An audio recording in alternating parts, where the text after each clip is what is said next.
NCERT Grade 12 Chapter 9 Book Bag question solve பண்ணிட்டு இருக்கோம்.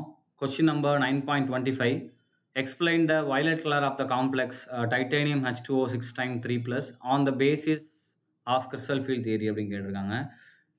So colour இருக்குது ஏன் அப்படின்றத எக்ஸ்பிளைன் பண்ணணும். அது வயலட் அப்படின்றது செகண்டரி. ஃபஸ்ட்டு எப்படி கலர் ப்ரொடியூஸ் ஆகுது அப்படின்னு எக்ஸ்பிளைன் பண்ணாலே போதும். அது என்ன கலர் அப்படின்றது next thing. So titanium H2O6 times போட்டிருக்கோம். And water neutral ligand. அப்போ டைட்டானியம் இங்கே எப்படி இருக்குன்னா 3+ஆக இருக்குது. So titanium is in 3+ oxidise state. அப்போ டைட்டானியத்தோட எலக்ட்ரானிக் கான்ஃபிகரேஷன் நமக்கு என்ன வரும்? 3d2 4s2 இதுதான். ஸோ அப்போ டைட்டானியம் 3+ அப்படின்னா நமக்கு என்ன ஆயிரும்? 3d1 4s2. அப்போ d1 ஒரே ஒரு எலக்ட்ரான் தான் இருக்குது. இப்போ இதுக்கு நான் ஸ்ப்ளிட்டிங் வரைஞ்சேன் அப்படின்னா கிறிஸ்டல் ஃபீல்டு ஸ்ப்ளிட்டிங்கை நான் இங்கே வரைகிறேன். ஒரே ஒரு எலக்ட்ரான் இருக்கும் அண்ட் 6 எலக்ட்ரான் 6 லிகேண்ட் இருக்குது. ஸோ இது என்னது? ஒரு ஆக்டாஹெட்ரல் காம்ப்ளெக்ஸு. அப்போ ஆக்டாஹெட்ரலுக்குரிய ஸ்ப்ளிட்டிங் நான் இங்கே வரைஞ்சிட்டேன். இது நமக்கு என்ன வரும்? T2G வரும்.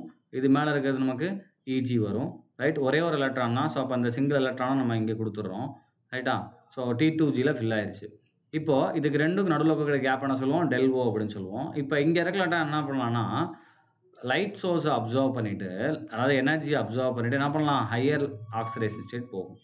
சரிங்களா? ஸோ ஹையர் ஆக்சிடைசேஷன் திரும்ப என்ன ஆகும்? நமக்கு லோயருக்கு வரும். வரும்போது என்ன ஆகும்? நமக்கு கலர் எமிட் ஆகும். ரைட்டா? ஸோ அப்போ இங்கே என்ன இருக்கும்? நமக்கு டிடி டிரான்சிஷன் நடக்கும்.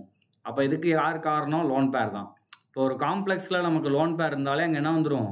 இந்த லோன் பேர் வந்து அதில் லைட் சோர்ஸில் இருக்கக்கூடிய பர்டிகுலர் வேவ் லென்த் அப்சர்வ் பண்ணிட்டு என்ன ஆகும்? எக்ஸைட் ஆகிட்டு திரும்ப ரிலாக்ஸ் பண்ணும். அப்போ நமக்கு என்ன ஆகும்? அதை அப்சர்வ் பண்ண எக்ஸஸ் ரேடியேஷன் நமக்கு காம்ப்ளிமெண்ட்ரி கலராக எமிட் ஆகும். ரைட்டா? அப்போ என்ன சொல்லுவோம்? டிடி டிரான்ஸ்னு சொல்லுவோம். அப்போ என்ன பண்ணணும்? இங்கே எக்ஸ்பிளனேஷன் எழுதும்போது ஸோ இந்த காம்ப்ளெக்ஸ் என்னது? Complex has unpaired electron. ரைட்டா? ஸோ விச் வில் கிரியேட் என்னது? D d transition. ஸோ நீங்கள் அப்படியே தியரியாக எழுதிக்கோங்க. Which will create a d d transition and gives a characteristics color. So அப்போ ஆகும்? and gives color to the complex. அதனால் நமக்கு என்ன இருக்குது? வயலட் கலராக இருக்குது. ரைட்டா? ஸோ அது என்ன கலர் வைடேஷன் அப்சர்வ் பண்ணுவோம் அந்த கலர் வரப்போகுது. ஸோ அது வயலட் ரேஞ்சில் அப்சர்வ் பண்ணுறதுனால நமக்கு என்ன கிடைக்குது? அது வயலட் காம்ப்ளிமெண்ட்ரியாக வரக்கூடிய ரேஞ்சில் அப்சர்வ் பண்ணுறதுனால நமக்கு என்ன கிடைக்குது? வயலட் கிடைக்குது. ரைட்? தேங்க்யூ.